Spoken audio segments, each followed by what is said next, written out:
really is no good way to do this.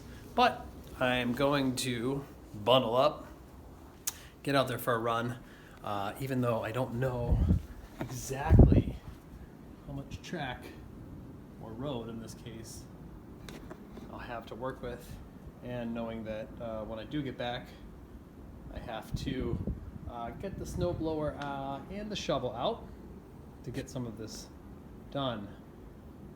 So here we go. The goal is to get out there for as long as I possibly can. I'm not really sure how much that will be today. Precautionary sort of measures, if you will, to make sure that I have my gloves. Gonna put on my hat, and I've got to, because it is around almost 4:45 or something like that, got to make sure that I've got a headlamp on. Now, the headlamp that I have is not necessarily the best headlamp. I could probably show it to you at the end of the video because I still have to go in and grab it. Not necessarily the best headlamp. It was one of those headlamps that before I got into running, I purchased and I had on hand, and I didn't want to purchase a new headlamp, so I'm using what I have. However, it is very bright. It's like 10,000 lumens, I believe. And I can tell you the brand and take a picture of that and put it in the link here. But the goal is it is freezing right now. It's about 22 degrees. And to be honest with you, the snow you just seen, that is not the issue for this particular run. The real issue is gonna be the wind. The wind is like 22 miles an hour out of the west, and it's about almost 19 degrees right now. So I will be running into the wind for a period of this time. If I get 3 miles in 27 minutes, I will feel pretty good about that progress. I don't have, I've got my Brooks Ghost 11s, and I'm in need, if you look there, definitely in need of some new running shoes. So I need something for this type of weather that has a little bit more traction. And that's something that's been on my mind. But honestly, the idea of pulling that money right now to spend on those shoes just sounds intimidating. So what I'm gonna do, get out there on this run. I'm gonna make it happen as much as I can. I'll let you know what my progress is when I get back, and we can go from there. So thanks.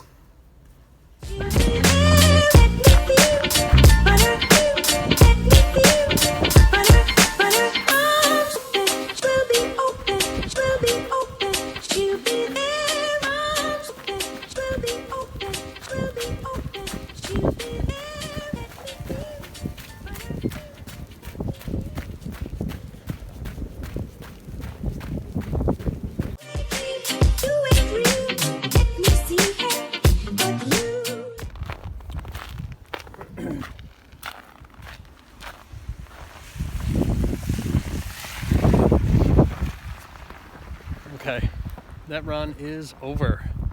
And I think the hardest thing about a run like that is dealing with this wind. This wind comes out of the west and becomes hard when you're running into it in this direction here. So it was really challenging. You can hear it now. And I think the 20 to 21 mile per hour winds really are the thing that was stressful out there. My splits were probably all over the place because, as you can see, the road is slick in some spots, and then you're trying to find, I think what makes this challenging is you're trying to find areas where it's either wet, slightly wet, or has actually more snow. And so that was the challenging part. But the thing I kept telling myself was, I guess that it's all about your self-talk, right? And for me, my self-talk was really all about trying to convince myself that no matter what, any of this journey, this running journey, is going to be challenging. And I just sort of let the conditions today, the snow and the wind, serve as a good teacher for me. And it was a good teacher. It taught me that, you're not always going to run your fastest or your best or have the best form. But certainly if you keep pushing, you can make some good things happen. And, you can go as far as your mind is willing to take you. My legs did get a little heavy, and like I said, my splits were all over the place, but I felt like for the most part, I had my breath.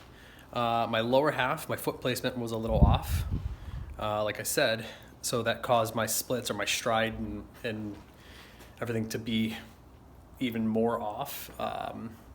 But I'm a person that, like, when I go out to run, I like to concentrate on trying to get better at some part of my form. So the only thing I could really concentrate on was my arm swing and trying to keep my arms in a good swinging posture, if you will, given the conditions. So that's the run for today. Yeah, keeping that self-talk strong, and I appreciate you watching the video. Thanks.